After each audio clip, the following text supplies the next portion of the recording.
Hi everyone and welcome to Project 31 for 2023, where I watch 31 horror films in 31 days of October, and I'll give you my review of each and every single one of them. Today, October 5th, I will review the movie The Haunting. A cold spot. A genuine cold spot. I guarantee it won't register on any thermometer. The Haunting came out in 1963 and was directed by Robert Wise. The script was adapted from a book called The Haunting of Hill House by Shirly Jackson and roughly follows the characters in the book with slight changes, of course. It tells the story of a group of people led by Dr. John Markway exploring the strange phenomena going on in Hill House. The house was built by a man called Hugh Crane, and the 90-year-old house has far too many sad and strange occurrences. The wife of Crane died on the way to the house, and his daughter, who grew up in the house, never left the nursery until she died at an old age. Her handmaiden inherited the house and after a time hanged herself there as well. Dr. Markway recruited a skeptic, a psychic, and a layperson to join him in his research of the paranormal activities in the house.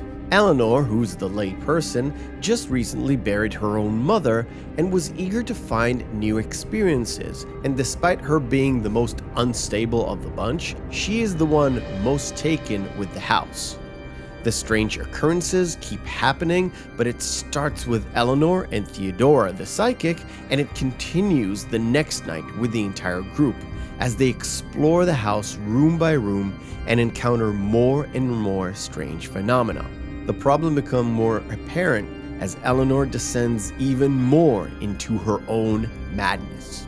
Being the savvy movie watcher that I am, I didn't expect the pacing and the violence that one would expect in a horror movie that was made in 1963.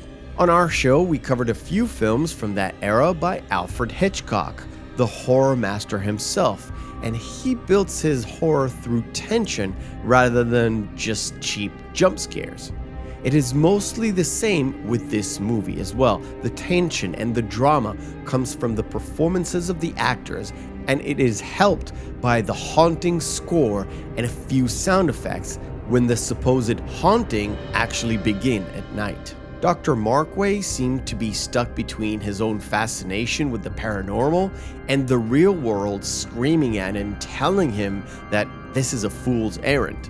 Theodora, the psychic, doesn't know what she wants in her life, and doesn't know why she's actually there in the house. Luke, Dr. Markway's assistant, is trying to rationalize everything and anything that is happening around the house, and poor Eleanor, her fragile mind is pushed and pulled every which way. She wants to stay in the house, but she's deathly afraid in the house, both to leave and to actually stay. And with every day that passes, she finds solace in the company of Dr. Markway, until, of course, the breaking point. She discovers that the good doctor is married. I actually didn't like this movie at all. I can see how at the time it would shake the moviegoers, but I found it rather predictable. I was open to the idea that Eleanor is both fascinated with the house and being haunted by the house, but I thought it was just one-dimensional, really. Ultimately, I found Eleanor to be a pretty annoying character. I was actually annoyed with the doctor and the other members as well, because it was really obvious what was going on to Eleanor, and they could have said something or addressed it, but in some way, they just brushed it off.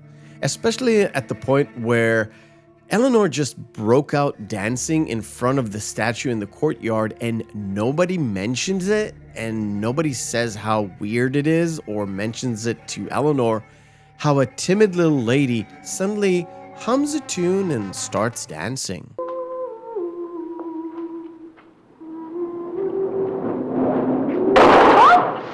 I specifically wanted to watch this original version and not the remake, and try and piece together this early adaptation that I've never seen before.